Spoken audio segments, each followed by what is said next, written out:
चलो, तो हमको पढ़ना है मनुष्य में पाचन। मनुष्य में पाचन, मनुष्य में पाचन कैसे होता है। ठीक है, मनुष्य या सभी जीव जंतु जितना है सब क्या खाते हैं, भोजन खाते हैं ना। और उस भोजन से उनका पोषण होता है। उस भोजन में क्या क्या मिलता है बता दिए हैं, कार्बोहाइड्रेट, विटामिन, वसा और खनिज मिनरल। ठीक है, ये भी बताए थे कि सभी जानवर जो है वह खाना खाते हैं मुंह से, लेकिन आप मुंह से खाना खा के पेट में रखते हैं। और एक ऐसा जंतु है जो खाना खाने के लिए मुंह से पेट बाहर कर देता है। मुंह से क्या करता है, अपना पेट बाहर निकाल के रख देता है और उसमें भोजन रख के फिर मुंह के अंदर पेट रख लेता है। नाम बता दिए हैं।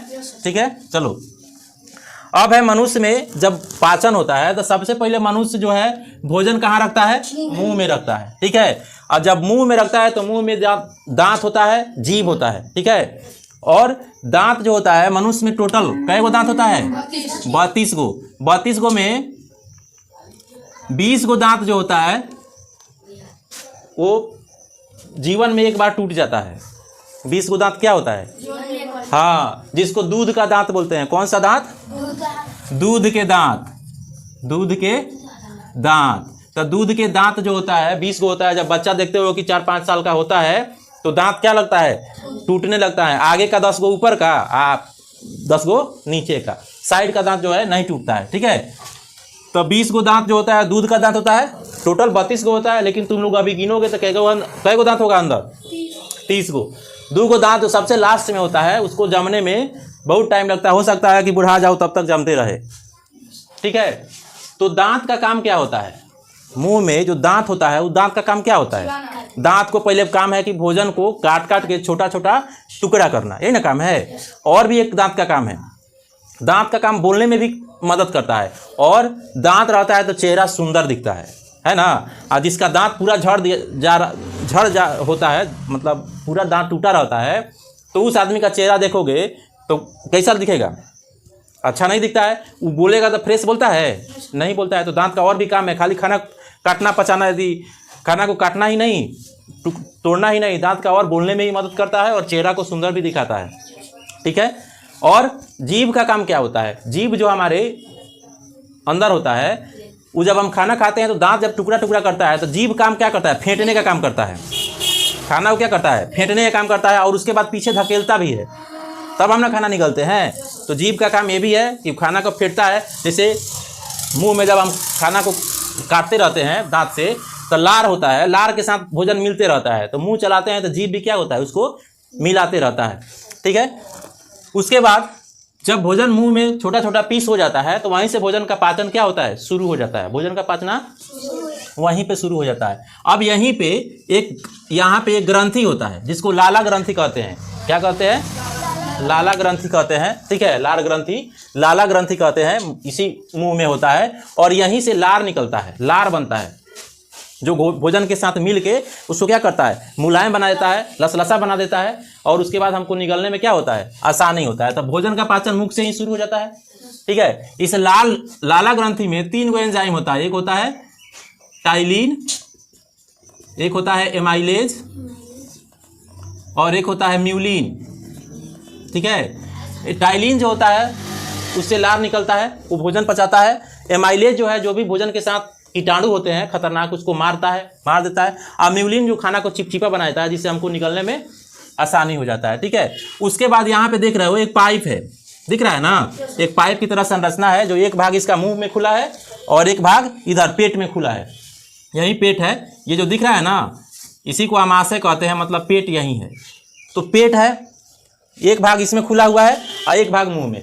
जब मुंह से खाना हम निगलते हैं तो डायरेक्ट खाना इस होते हुए पेट में आता है। किससे होते हुए, फूड पाइप, जिसको ग्रसिका कहते हैं। क्या कहते हैं, ग्रसिका, इसको इंग्लिश में बोलते हैं फूड पाइप। फूड पाइप से होते हुए कहाँ पे जाता है, आमाशय में, पेट में आ जाता है भोजन। ठीक है, और ये भोजन जो आता है इस फूड पाइप में, वो ऐसा नहीं है कि भोजन यहाँ पे रखे तब ऐसे टपाक देना नीचे गिर गया। ठीक है, मुंह में से जैसे ही निकले खाना तो ऐसा थोड़ा है कि आके गिर गया। जैसे मान लो कि कुआं में कोई ऊपर ले जाके पानी में कुछ छोड़ देता है तो टपाक देना नीचे गिर जाता है। लेकिन खाना ऐसा थोड़ा है कि मुंह में घुटता है तो के बाद जाके यहाँ पे आके गिर गया, वैसे नहीं होता है। भोजन जो होता है वह इसमें धीरे धीरे आता है। जब सब निगलते हैं तब प्रेशर पड़ता है, तब फूलता है, पचकता है, और ये धीरे धीरे करके नीचे आता है। जैसे खाना पेट में आता है तो पेट में एक वो अम्ल होता है। कौन सा होता है? अम्ल। अम्ल का नाम है HCl। कथी नाम है? HCl नाम है, जिसको हम कहते हैं हाइड्रोक्लोरिक एसिड। कौन सा एसिड? हाँ, इसमें क्या रहता है? HCl रहता है और पाचक रस भी होता है। पाचक रस मतलब पचाने का काम करता है। तो HCl जो है इसमें रहता है। HCl का काम है क्या करना? भोजन को और छोटा छोटा टुकड़ा में काट देना, मतलब गला देना। कौन सा अम्ल है? HCl, हाइड्रोक्लोरिक अम्ल। क्या याद रखोगे? हाइड्रोक्लोरिक अम्ल। कहोगे कि पेट में कौन अम्ल पाया जाता है? पेट में कौन अम्ल पाया जाता है? हाइड्रोक्लोरिक अम्ल। ठीक है, ये क्या करता है? खाना को और छोटा छोटा टुकड़ा में कर देता है और उसके बाद ये खाना को अम्ल में, मतलब जो खाना का प्रकृति होता है भोजन, यहाँ पे अम्लीय बन जाता है। और उसके बाद यहीं से ये पेट से किस में जाता है?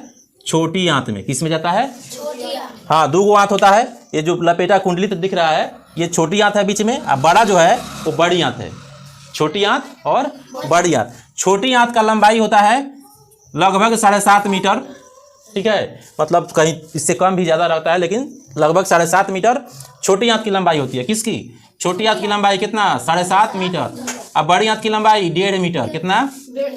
छोटी आंत की लंबाई 7.5 मीटर, अब बड़ी आंत की लंबाई 1.5 मीटर। ठीक है, मतलब सबसे नाम है छोटी लेकिन लंबाई इसका है बड़ी, लेकिन बहुत कम जगह में ये गुठली बना के रखा हुआ है, इसीलिए कम जगह। अब बड़ी आंत जो है उसकी लंबाई मात्र कितना है? 1.5 मीटर। तो यहाँ पे भोजन दांत से पीस बनाए, फिर आया पेट में, फिर पेट में HCl उसको और छोटा छोटा टुकड़ा में कर दिया। अब यहाँ से ये आएगा छोटी आंत में, और छोटी आंत में जैसे आएगा इसका पाचन भोजन का क्या होगा? अब होने लगेगा। यहाँ छोटी आंत में 90% भोजन का पाचन हो जाता है, मतलब सभी भोजन का, लगभग सभी भोजन को पचा दिया जाता है। ठीक है, अब पचने के बाद ये होता है, देखो ये पाइप आके बड़ी आंत में जुड़ रहा है ना, तो ये बड़ी आंत है। अब भोजन इसमें जब आएगा तो जो भी भोजन में बच गया है जल, वो जल क्या करेगा? इसमें सोख लिया जाएगा। ठीक है, एक और चीज़ बता देते हैं कि यहाँ पे इसी को बोलते हैं अग्नाशय। यहाँ पे दिख रहे हो ना, पेट के नीचे जो एक दिख रहा है इसे आकृति, इसका नाम है अग्नाशय। कौन नाम है? अग्नाशय। और अग्नाशय में विटामिन, वसा और कार्बोहाइड्रेट, ठीक है, कार्बोहाइड्रेट, इन सब के लिए पाचन के लिए एक रस निकलता है। कथी निकलता है?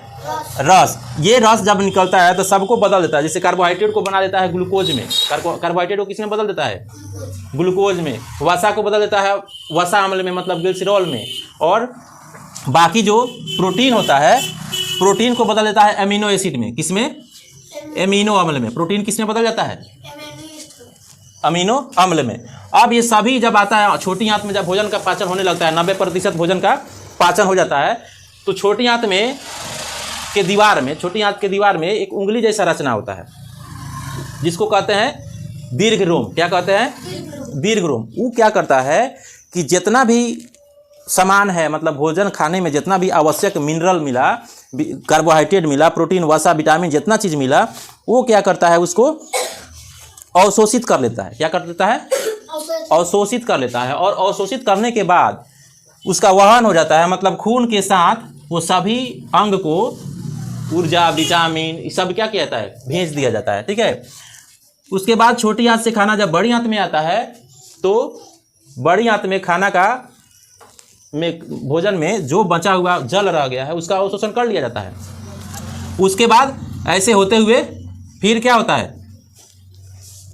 ये मलाशय द्वारा, मलाशय एक होता है जिसमें स्टोर होता है, और समय समय पर क्या होता है? बाहर यहाँ से निकाला जाता है। जो भी वेस्ट मटेरियल है जिसका आप शरीर में कोई काम नहीं रहता है, तो उसको निकाल दिया जाता है। यदि तुम इसको समय पे नहीं निष्कासित करोगे, समय पे नहीं निकालोगे, मल को अगर टाइम पे नहीं निकालोगे, मतलब मान लो कि उसको ज़्यादा देर तक अपने पेट में रख देते हैं, तब क्या होता है कि बड़ी आंत में जब तक रहेगा ना, उतना देर पानी का अवशोषण करता है, पानी को सूखते रहता है, मतलब उसमें से पानी निकालते रहेगा।